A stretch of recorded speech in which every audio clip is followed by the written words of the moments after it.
특검이 오늘 이재용 부회장과 삼성 수뇌부를 뇌물죄 등의 혐의로 일괄 기소하며 수사를 마무리했습니다. 네, 특검 종료에 따라 삼성그룹도 고강도 쇄신안을 발표하며 해체하기로 했습니다. 오늘 이와 관련된 내용들 산업부 이윤아 기자와 다뤄보겠습니다. 네. 먼저 삼성 수뇌부 기소를 이제 어제 얘기를 했던 것처럼 하면서 모두 재판으로 넘어갔죠. 네, 맞습니다. 특검은 이 부회장을 비롯해 최순실 씨 등 총 19명을 일괄 기소했습니다. 역대 특검 수사로는 최다 인원입니다. 네. 삼성 수뇌부는 이재용 부회장을 비롯해 최지성 미래전략실 부회장, 장충기 사장, 박상진 사장, 황성수 전무 등이 포함됐습니다. 이규철 대변인의 말 보시겠습니다. 5명을 뇌물공여, 특정 경제범죄 가중처벌 등에 관한 법률 위반, 횡령, 특정 경제범죄 가중처벌 등에 관한 법률 위반, 재산 국외도피, 범죄 수익 은닉 규제 및 처벌에 관한 법률 위반죄로 기소하고 이 부회장에 대해서는 국회에서의 위증 혐의도 추가됐는데요. 특검법에 따라서 재판은 3개월 내에 1심을 마무리하게끔 규정돼 있어서 5월 말에 1심 판결이 나올 것으로 보입니다. 네, 삼성그룹의 지도부가 결국 집단 공백 상태에 놓인 건데요. 이 가운데 고강도 쇄신안을 또 발표했죠. 네, 맞습니다. 오늘 발표한 쇄신안의 골자는 미래전략실 해체입니다. 사실상 이제 그룹이라는 존재가 사라지게 되는 건데요. 앞으로 그룹 차원의 신입사원 연수나 임원 만찬 모두 폐지되고요. 매주 수요일마다 열렸던 수요 사장단 회의 역시 폐지됩니다.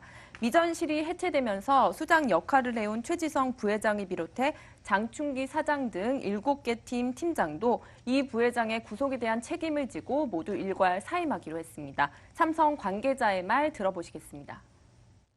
삼성은 상황이 여기까지 오게 된 책임을 지고 미래전략실 해체와 함께 실장, 실차장 및 팀장 전원이 사임키로 했습니다.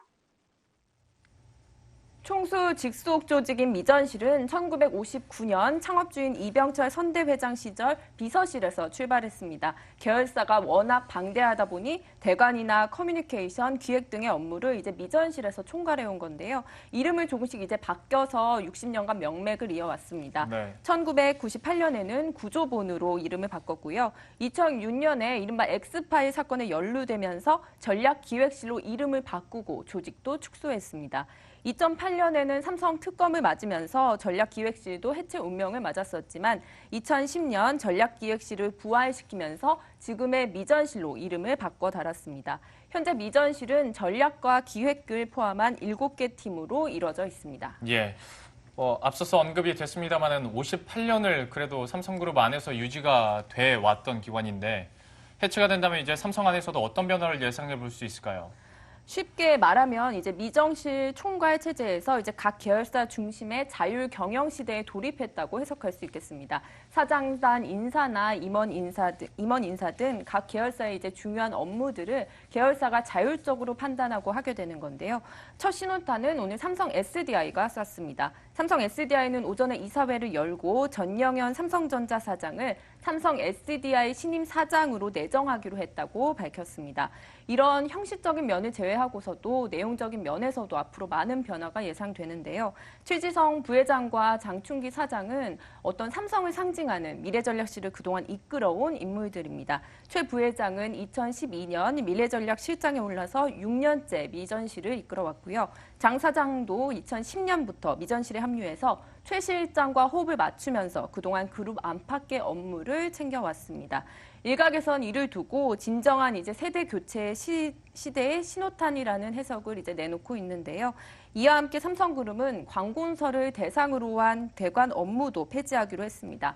과거부터 내려오던 어떤 정경 유착의 모든 고리를 끊어내겠다는 건데 수감 중인 이재용 부회장의 의중이 가장 크게 반영된 것으로 알려졌습니다. 예. 미전실이 이제 맡아온 다른 기능들은 삼성전자와 생면, 물산 등 3대 주력 계열사로 이관되게 됩니다. 미전실의 200여 명의 인력 역시 이번 주 안으로 모두 서초 사옥을 떠나게 되는데요. 일단 전자와 생명, 물산 등으로 주력 계열사로 배치됐다가 한 달여간의 유예 기간을 거친 뒤에 원 계열사 등으로 이제 후속 인사가 단행될 예정이기 때문에 큰 폭의 변화가 예상되고 있는 상황입니다. 네, 지금까지 이윤아 기자와 좀 구체적인 내용들 다뤄봤습니다. 오늘 수고했습니다.